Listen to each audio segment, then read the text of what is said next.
Return statement use नहीं कर सकते। This is not allowed. ठीक है, तो जब भी हम void लिखते हैं तो नॉर्मली हम उस फंक्शन में फिर या तो प्रिंट एफ कर रहे होते हैं या कोई और कैलकुलेशन कर रहे होते हैं, लेकिन हम कोई चीज रिटर्न नहीं कर सकते। अगर हम रिटर्न लिखेंगे तो कंपाइलर हमें एरर देगा।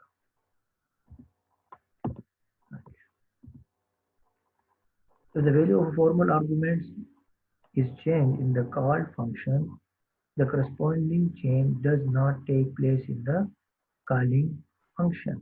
इसका क्या मतलब है कि अगर आपके जो फॉर्मल आर्गुमेंट्स हैं, जो कि कॉलिंग फंक्शन में जो फॉर्मल आर्गुमेंट्स होते हैं जिनको आप भिजवा रहे होते हैं, तो अगर जो फॉर्मल आर्गुमेंट्स है आपके, फॉर्मल आर्गुमेंट्स वो वाले आर्गुमेंट्स हैं जो कि एक फंक्शन रिसीव करता है, वो एक्चुअल आर्गुमेंट्स होते हैं। ठीक है, सो एक्चुअल आर्गुमेंट्स जो है अब वो हम पास कर रहे हैं किसी फंक्शन को, और अगला फंक्शन जो है वो उसको रिसीव करता है। तो जो रिसीविंग फंक्शन है वहां पर हम पैरामीटर को क्या कहते हैं, फॉर्मल आर्गुमेंट्स। ठीक है, जिस प्रीवियस एग्जांपल में हमने ए और बी एक्चुअल आर्गुमेंट को पास किया था, और जो रिसीविंग फंक्शन है उसमें हमने एक्स और वाई फॉर्मल आर्गुमेंट्स यूज किए थे जो ए और बी की वैल्यू को रिसीव कर रहे हैं। अब अगर हम इन आर्गुमेंट्स की, एक्स और वाई की जो फॉर्मल आर्गुमेंट्स है, इनकी वैल्यू को चेंज कर दें, ठीक है, the corresponding change does not take place in the calling function. तो जो कॉलिंग फंक्शन में एक्चुअल आर्गुमेंट्स होंगे ए और बी, उनकी वैल्यू चेंज नहीं होगी। ठीक है, क्योंकि दोनों अलग अलग फंक्शन है। एक्स और वाई को चेंज करने से ए और बी मेन फंक्शन में चेंज नहीं होंगे। For example age equal to 30 function A को आपने 30 असाइन किया, फिर आप एक फंक्शन को कॉल कर रहे हैं और उसको उसके साथ क्या मेंशन कर रहे हैं, वेरिएबल ए। तो ए की वैल्यू किसको मिल जाएगी, वेरिएबल बी को। ये कौन सा आर्गूमेंट है, ये एक्चुअल आर्गूमेंट है। ये कौन सा आर्गूमेंट है, ये फॉर्मल है। अब अगर हम फॉर्मल आर्गूमेंट को यहाँ फंक्शन में चेंज कर दें, बी इज इक्वल टू 60, ठीक है, और इस पर लिख लें printf b, printf b, और यहाँ पर लिखेंगे प्रिंट एफ ए। तो अब ए में क्या वैल्यू होगी और बी में क्या वैल्यू, राइट। तो ए में आपको 30 डिस्प्ले होगा और बी में क्या डिस्प्ले होगा, 60 डिस्प्ले होगा। ठीक है, तो सबसे पहले b equal to 60 printf b, तो सबसे पहले 60 डिस्प्ले होगा बी में। उसके बाद जाके जब हम वापस चले जाएंगे फंक्शन से वापस प्रिंट एफ, अब जब ए डिस्प्ले होगा तो अब ए में 60 नहीं होगा, बल्कि ए में वही प्रीवियस वैल्यू 30 ही रहेगी। ठीक है, तो ये आपने ध्यान में रखना है कि जब हम वैल्यूज को पास करते हैं और जो रिसीविंग वेरिएबल होता है तो उसको उसकी कॉपी मिल जाती है और वो अपनी इस कॉपी को चेंज भी कर सकता है। बी में इनिशियली 30 पड़ा है, ये वाला 30, लेकिन जब हम फंक्शन के अंदर आ रहे हैं तो वो 30 को चेंज कर रहा है, बी इज इक्वल टू 60 लिख रहा है। अब उसमें क्या पड़ा है, अब उसमें 60 पड़ा है। तो जब हम उसको डिस्प्ले कर देंगे यहाँ पर, डिस्प्ले करने के बाद इस फंक्शन से वापस यहाँ पर आ जाएंगे और यहाँ से फिर प्रिंट एफ ए में क्या पड़ा होगा, ए में अगेन प्रीवियस वाला 30 ही पड़ा है। ठीक है, तो ये आपने जहन में रखना है कि ये चीज़ जो आपके फॉर्मल आर्गूमेंट्स हैं वो एक्चुअल आर्गूमेंट को यानी कि ए को चेंज नहीं कर सकते। ठीक है,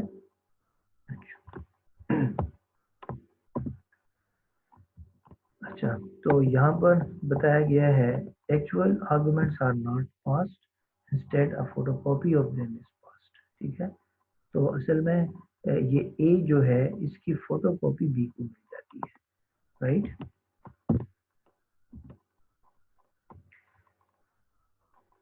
स्कोप रूल ऑफ फंक्शंस। अब स्कोप क्या है कि एक वेरिएबल जो है या एक फंक्शन जो है उसकी उसकी जो लाइफ टाइम है वो कितनी है।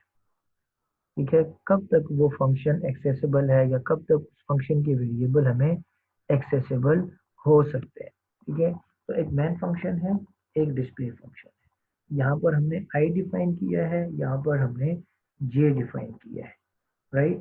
अब आई अगर हम डिस्प्ले फंक्शन में एक्सेस करेंगे तो ये एक्सेस नहीं होगा। क्यों, क्योंकि आई वेरिएबल की जो लाइफ है वो कहाँ से स्टार्ट होती है, इन ब्रेसेस से लेके इस ब्रेसेस तक। इस ब्रेस के बाहर अगर आप आई को डिफाइन करेंगे या प्रिंटफ लिखेंगे आई के साथ, तो कंपाइलर आपको एरर देगा कि आई नहीं डिफाइन। तो आई के साथ आपने जो कुछ करना है आप ब्रेसेस के अंदर कर सकते हैं। सिमिलरली इस जे के साथ आपने जो भी करना है, एडिशन, मल्टीप्लिकेशन या कोई और प्रोसेस, तो इन ब्रेसेस के अंदर आप कर सकते हैं। जे जो है वो यहाँ पर एक्सेसिबल नहीं है और आई जो है वो यहाँ पर एक्सेसिबल नहीं है। So the presence of I variable is known only to the function main and not to any other function. Similarly, the variable k, this variable k, p or j is local to the function display and hence it is not available to main. We can say that scope of a variable is local to the function in which it is defined. कि एक variable की life time कहाँ तक होती है, तो एक variable की लाइफ टाइम जिस फंक्शन के अंदर ये डिफाइन है उसी फंक्शन के ब्रेसिस तक, एंडिंग ब्रेसिस तक उसकी लाइफ टाइम होती है। ठीक है, तो ये डिस्प्ले फंक्शन है, इसमें इंटीजर जे, इंटीजर के, तो ये कहाँ तक एक्सेसिबल हो सकते हैं, जे भी ब्रेसिस के अंदर एक्सेस कर सकते हैं, के को भी इन ब्रेसिस के अंदर एक्सेस कर सकते हैं, इसके बाहर हम इनको एक्सेस नहीं कर सकते। ठीक है, तो इसको हम कहते हैं स्कोप रूल ऑफ फंक्शंस। अच्छा, so advanced features of a function declaration and prototypes. ठीक है, so any function by default returns an integer value.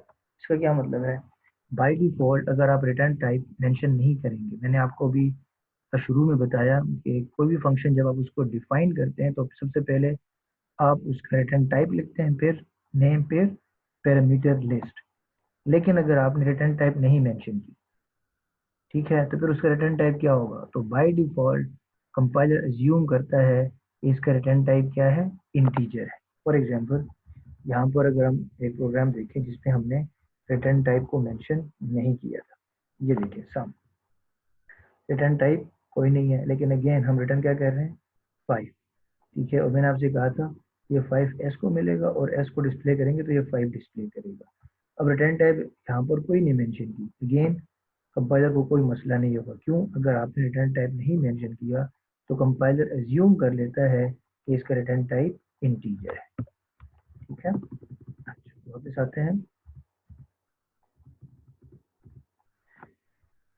The compiler assumes that this function would return a value of the type integer. Other types should be explicitly mentioned.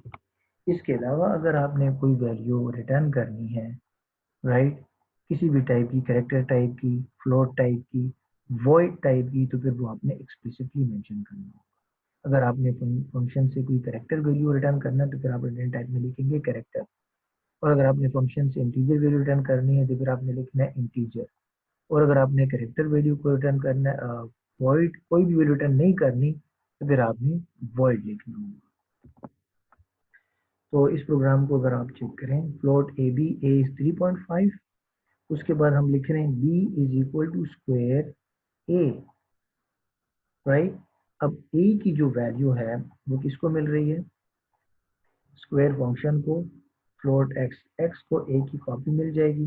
फिर हम square function में क्या लिख रहे हैं, एक y temporary variable लिए of the type float, y is equal to x into x, इन दोनों को आपस में मल्टीप्लाई किए, फिर क्या लिख रहे हैं, रिटर्न y। y को जब रिटर्न किया है, अब y में क्या पड़ा होगा, 3.5 का स्क्वायर। ठीक है, सो अगर आप 3.5 का स्क्वायर फाइंड करेंगे तो वो आपको मिलेगा 12.25। ठीक है, तो y में क्या पड़ा है, 12.25, लेकिन जब आप उसको रिटर्न करेंगे, राइट, तो ये रिटर्न से वैल्यू जो है वापस इधर आ जाएंगे और वो वैल्यू किसको मिल जाएगी, b को, और b किस टाइप का है, फ्लोट टाइप का है। तो क्या b 12.5 को होल्ड कर सकता है, जी हाँ बिल्कुल होल्ड कर सकता है, क्योंकि b फ्लोट है और b में 12.5 स्टोर हो सकता है। फिर आप लिखते हैं printf b को डिस्प्ले करो, यानी कि 12.5 को डिस्प्ले करो, लेकिन जब आप उसको डिस्प्ले करेंगे तो आपको आउटपुट क्या मिलेगा, 12। क्यों, क्योंकि यहाँ पर आपने रिटर्न टाइप मेंशन नहीं किया, और जब आप रिटर्न टाइप मेंशन नहीं करेंगे तो बाय डिफॉल्ट रिटर्न टाइप क्या बन जाएगा, इंटीजर। ठीक है, तो आप रिटर्न कर रहे हैं फ्लोट, लेकिन रिटर्न टाइप क्या है, इंटीजर। तो आगे पास क्या होगा, बी को इंटीजर वैल्यू। ठीक है, इंटीजर वैल्यू पास होगी, फ्लोटिंग पॉइंट वैल्यू पास नहीं होगी। तो 12.25 का जो 0.25 है, आपको पहले भी मैंने बताया था, अगर आप इसी इंटीजर वेरिएबल को फ्लोट वैल्यू असाइन करेंगे तो होगा क्या, वो सिर्फ इंटीजर को रख लेगा, राइट, और जो फ्लोटिंग वैल्यू है उसको स्किप कर देगा। फॉर एग्जांपल अगर यहाँ पर मैं इसको ज़रा ड्रा करूँ, राइट, इसको ज़रा ड्रा करता हूँ यहाँ पर। अगर आप यहाँ पर कोई वेरिएबल लिखेंगे, integer c is equal to a, right, तो c को क्या मिलेगा, a में क्या पड़ा है 3.5, c में फिर क्या आ जाएगा, c में आ जाएगा 3। ठीक है, 3.5 नहीं मिलेगा, क्यों, c जो है इंटीजर है, वो फ्लोटिंग पॉइंट को होल्ड नहीं कर सकता। सिमिलरली जब आप यहाँ से 12.25 को रिटर्न करेंगे, तो यहाँ से जब वो रिटर्न होगी तो b को इंटीजर वैल्यू मिलेगी, क्योंकि रिटर्न टाइप क्या है, इंटीजर बाय डिफॉल्ट। उसको खत्म करने के लिए, ये एरर खत्म कर, जिसको हम कहते हैं लॉजिकल एरर, कि वैल्यू आपको गलत मिल जाएगी, कंपाइलर कोई एरर नहीं देगा, आपका प्रोग्राम एग्जीक्यूट हो जाएगा, पर वैल्यू 12 मिलेगी, जिसको हम कहते हैं लॉजिकल एरर। और ये लॉजिकल एरर जो है, इसको अगर हम खत्म करना चाहें तो उसको खत्म करने के लिए फिर क्या करेंगे, आपने रिटर्न टाइप में फ्लोट मेंशन कर देना है। ठीक है, जब आप फ्लोट लिखेंगे तो फिर आपको एरर नहीं मिलेगा। ठीक, फ्लोट लिखेंगे, ठीक है, तो फ्लोट लिखने की वजह से आउटपुट क्या मिलेगा, 12.5। बाकी कोई चेंज नहीं है प्रोग्राम में, सिर्फ आपने रिटर्न टाइप में फ्लोट मेंशन कर देना है, तो आपको रिटर्न टाइप फ्लोट मेंशन करने के बाद आउटपुट क्या मिलेगा, 12.5। अच्छा, इस प्रोग्राम में एक और चीज ऐड करनी है एग्जीक्यूट करने के लिए, फ्लोट स्क्वायर फ्लोट। ये क्या चीज है, ये है फंक्शन प्रोटोटाइप या फंक्शन डिक्लेरेशन। इसका क्या मतलब है, जब आप लिखेंगे, मैंने आपसे कहा था अगर आपने फंक्शन को मेन के बाद डिफाइन करना है, राइट, तो फिर आपने उसका प्रोटोटाइप भी मेंशन करना है। तो प्रोटोटाइप मेंशन करने के लिए आप लिखेंगे क्या, कि उस फंक्शन का रिटर्न टाइप क्या है, उसका नाम क्या है, और वो किस टाइप की वैल्यू को रिसीव करेगा। तो ये फ्लोट टाइप की वैल्यू को रिसीव कर रहा है, अगर एक है सिर्फ फ्लोट है तो फ्लोट लिखेंगे, एक और भी रिसीव कर रहा है लेकिन वो इंटीजर टाइप का है, फिर आप लिखेंगे कामा, एक इंटीजर टाइप को भी रिसीव कर रहा है। एक फ्लोट है, दो इंटीजर हैं, फिर float comma integer integer, float x comma integer a comma integer B. तो जिस तरह आपके यहाँ पर पैरामीटर्स अगर आपके फंक्शन में बढ़ रहे हैं, तो सिमिलरली वही पैरामीटर्स आपने यहाँ पर भी मेंशन करने हैं फंक्शन के प्रोटोटाइप में। फंक्शन के प्रोटोटाइप में आपने वही चीजें मेंशन करनी है, जिस जिस टाइप को वो रिसीव कर रहा है वो तमाम टाइप फिर आपने यहाँ पर मेंशन भी करने हैं। क्या वेट करें जरा, तो वो तमाम टाइप्स आपने यहाँ पर मेंशन भी करने हैं, कि उसका रिटर्न टाइप क्या है फंक्शन का, उसका नाम क्या है, और वो किस टाइप के पैरामीटर रिसीव कर रहे हैं। तो इस केस में सिर्फ एक ही पैरामीटर है, वो फ्लोट टाइप का है, तो फ्लोट मेंशन करेंगे, राइट। अब अगर आप b equal to square function को कॉल करेंगे तो कंपाइलर आपको एरर नहीं देगा कि स्क्वायर कहाँ पर डिफाइन है, राइट। तो क्योंकि ऑलरेडी आपने मेंशन कर दिया कि एक स्क्वायर फंक्शन आने वाला है, इस प्रोटोटाइप से पता चल जाता है। इस प्रोग्राम को अगर आप एग्जीक्यूट करेंगे तो आपको कोई भी एरर नहीं मिलेगा। तो एक तरीका है प्रोटोटाइप को, फंक्शन प्रोटोटाइप को मेन के अंदर, चूंकि आप इस फंक्शन को कॉल कर रहे हैं तो मेन के अंदर ही उसका प्रोटोटाइप मेंशन कर दे। तो एक ये तरीका है, राइट। और दूसरा जो तरीका है, और इसमें प्रॉब्लम यह है कि ये प्रोटोटाइप जो है स्क्वायर का only visible to main function. सिर्फ मेन फंक्शन को पता है कि एक स्क्वायर फंक्शन आने वाला है, स्क्वायर फंक्शन आने वाला है। लेकिन प्रॉब्लम, फॉर एग्जांपल अगर आपने एक फंक्शन के प्रोटोटाइप को मेन में लिखा है, अब यहाँ पर फ्लोट से पहले या फ्लोट के बाद, राइट, कोई और फंक्शन है, राइट, कोई और फंक्शन है और वो भी स्क्वायर फंक्शन को कॉल करना चाह रहे हैं। फॉर एग्जांपल यहाँ पर एक फंक्शन है इडली, और इडली में हम लिख रहे हैं, ठीक है, स्क्वायर ए। अगर इसको मैं जरा ड्रा करूँ यहाँ पर मैन के फौरन बाद, मैन के फौरन बाद एक फंक्शन है इडली, और उसमें मैं लिख रहा हूँ कि कॉल करो स्क्वायर, स्क्वायर फंक्शन को कॉल करो, राइट।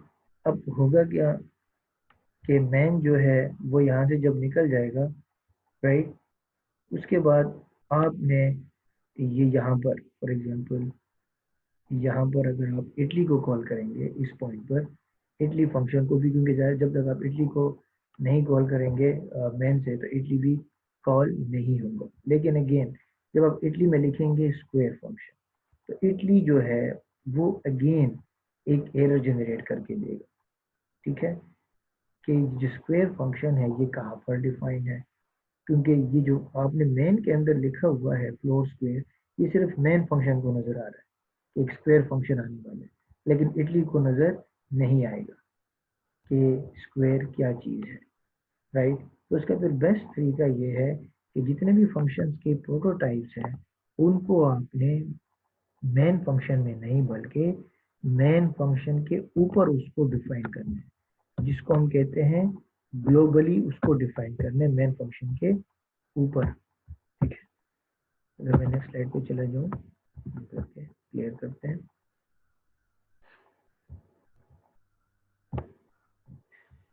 ठीक है। तो ये फ्लोट स्क्वायर फ्लोट जो है इसको अपने मेन फंक्शन के ऊपर रखना है।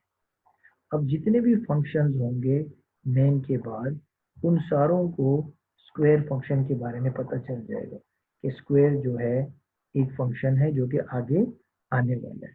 तो बार बार फिर आपको इसकी डिक्लेरेशन हर एक फंक्शन में नहीं करनी, ठीक है। तो इसीलिए आपने हमेशा जब भी आप प्रोटोटाइप को डिक्लेयर करेंगे तो प्रोटोटाइप को हमेशा आपने मेन फंक्शन के ऊपर डिक्लेयर करना है, ठीक है।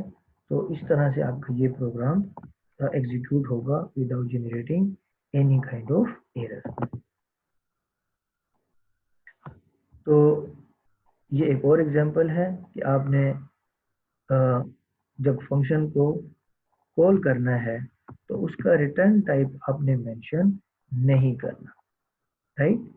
जब फंक्शन को कॉल करेंगे तो उसके साथ आपने रिटर्न टाइप नहीं लिखना।